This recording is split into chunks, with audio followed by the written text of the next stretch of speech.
You need to embody your authority if you want to attract aligned clients.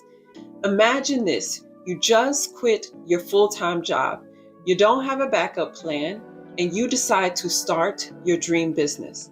And you go to your first networking event expecting to connect and possibly find clients. But what happens is you run into someone from finance, and the first thing they say to you is, "This is the absolute worst time to start a business because it's difficult to get clients." Now, at that moment, I, of course, was startled because I had done exactly that thing: quit the job, started the business. But I decided, instead of listening to this person's assessment of the state of things, to move through the room, get to know people, to connect, and to give. And at the end of that evening, not only did I walk away with 3 clients, but those 3 clients were eventually so satisfied with the service I provided that they also recommended me to friends and to family, so that one networking event actually brought me 7 clients. So what I learned and what I carry into business today, even still years later, is that authority isn't pretending external circumstances don't exist. Authority is deciding whose voice gets to shape your action. There are so many coaches, creatives, energy workers, people who guide others who are struggling. And it's not because of their offer, and it's not because of their competence or expertise. It's because they're constantly redeciding whether or not the opinions of others have an influence over who they are and the success of their business. And if you want to be successful, you must allow yourself to embody your natural authority. The word authority shares its roots with the word author. Authority was never simply about mishandled power, status, or control. Originally, it referred to the one who originates, creates, and brings something into being, which raises the question: are you the author of your story and therefore your destiny? Or have you handed authorship over to conditioning, circumstances, or the opinions of others? I had to learn how to become the author of my own life, or the authority in my life. And I'm glad I did, because when the networking event and situations that were similar arose, I was able to meet them with inner sovereignty. To embody healthy, warm authority, you need to become the author of your perspective. Authority begins where borrowed certainty and seeking validation end. On this path, there are many times when I had to learn to let go of the different masks that I was wearing so that I could actually embody the authenticity that allows me to shine and become a magnet for the clients that actually need my offer.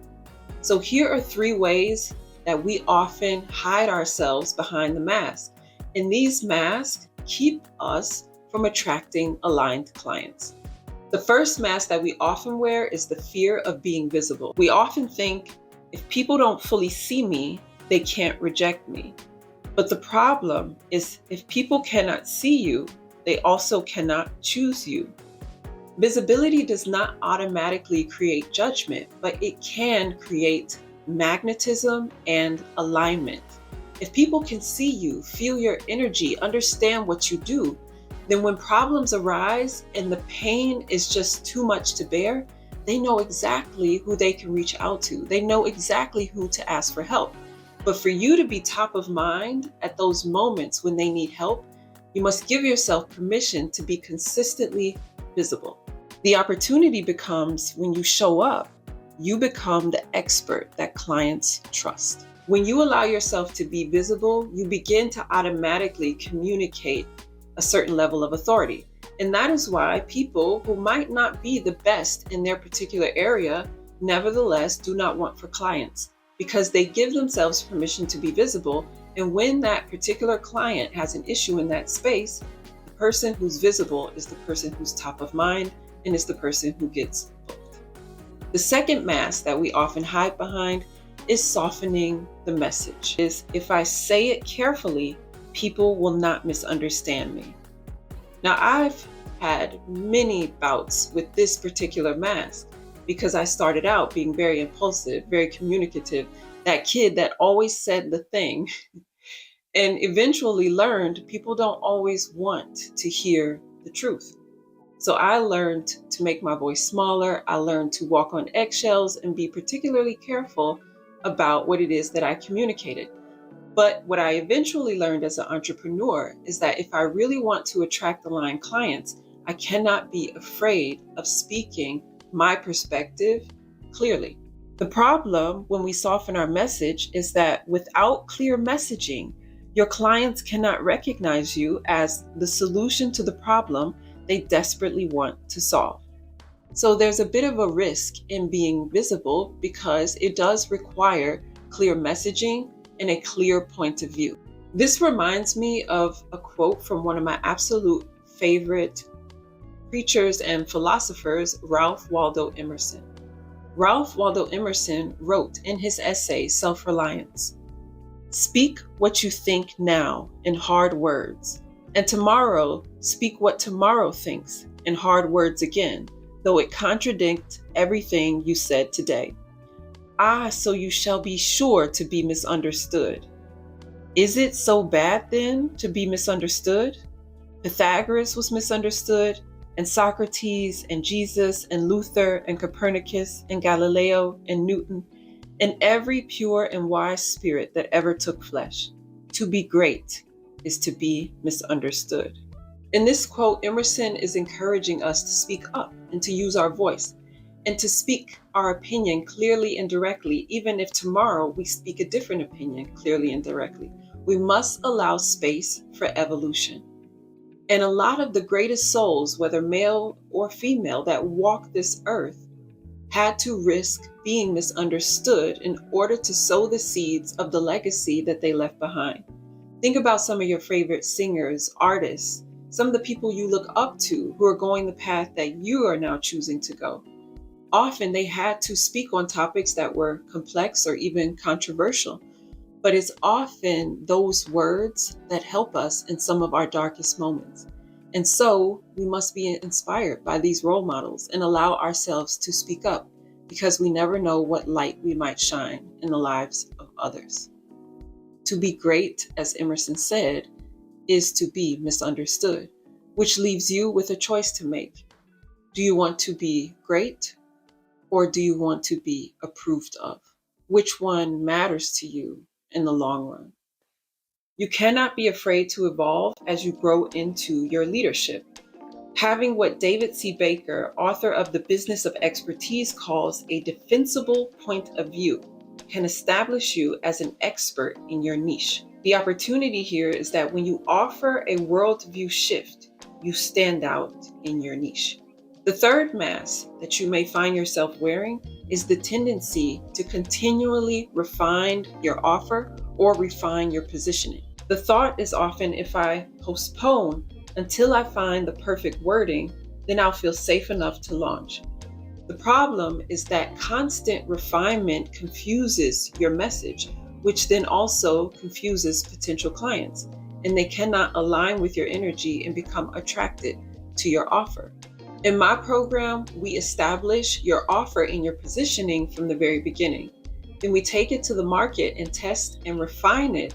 We establish the clear messaging that allows you to attract aligned clients. And as you become more legible to yourself, your work becomes legible to others.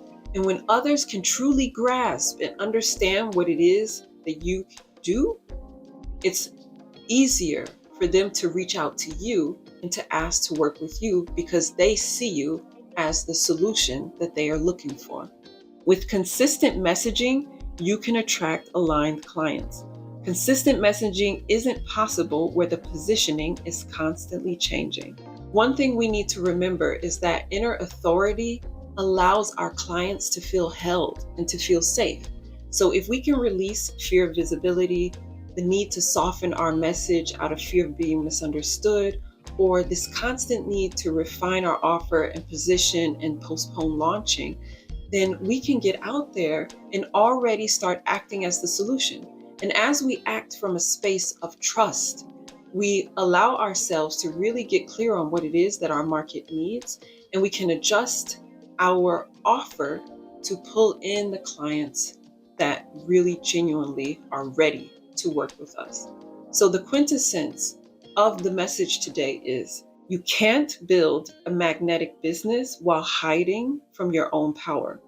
Aligned clients are drawn to clarity, they are drawn to self-trust and embodied authority.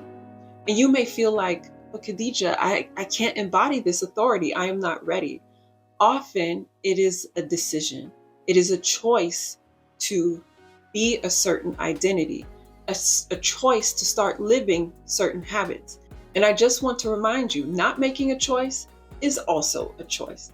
So today, here's something you can do to begin to embody and integrate that inner authority. First, choose one area where you repeatedly leave yourself. If you feel like there's a space where you abandon yourself or you do not remain consistently there for yourself, choose that particular area to focus on. You only need one. Then practice showing up for yourself in this particular space consistently. Here's an example for you. Some may say, I leave myself by making my message smaller so nobody feels uncomfortable.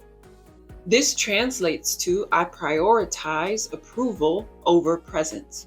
One solution in order to begin to address this type of self-abandonment is I show up for myself now by stating one belief clearly without immediately explaining, apologizing, or balancing it. Have you guys ever had that particular situation? You want to speak up or say something, and you give the wisdom that is coming through you, and you immediately begin apologetic speech right after. Only if you think that's what you need, or, I just thought it was just an idea. We begin to undermine our authority. So in this particular example, we're letting go of apologetic language, and we are simply stating the belief and standing by it without allowing ourselves to try to have control over how people receive it. Here's a reflection question that fits with this particular example. What message lives inside me before I edit it for acceptance? So you can use this exercise to help you just start identifying where are you leaving yourself, or where are you stepping out of your inner authority in order to find acceptance. Remember, belonging is innate. This is something that Brené Brown also talks about in her shame research. Belonging is innate. It is when we try to fit in that we really start to step out of our own inner authority and sovereignty. Give yourself permission to stay centered in yourself by allowing yourself to do more self-reflection. This is the type of work that we don't want to skip over. Often I've seen coaches, I've seen energy workers skip over this internal work and then wonder why they struggle to really embody the confidence that they need in order to guide others through their transformations. You don't need to make that mistake. I'm here to help you. And if you really want to go deeper, what you can also do is pair this exercise with visualization. See yourself embodying your message, sharing your message confidently. Don't worry so much about how it's received or the outcome. Focus more on embodiment. Focus more on really feeling in your body how safe you are while you speak up, while you choose to launch, while you choose to be seen. So let me know in the comments below how you are going to show up for yourself in the future. Remember, you can't build a magnetic business while hiding from your own power. So let's work together now to put you on your throne. And I am here to lead, to guide, to support, and to cheer you on. Make sure you hit the subscribe button and the like button. Help me to grow this channel. Help me to support you and others on this path to attracting clients and really, essentially, having the impact that your soul is capable of having on the lives of others. See you soon.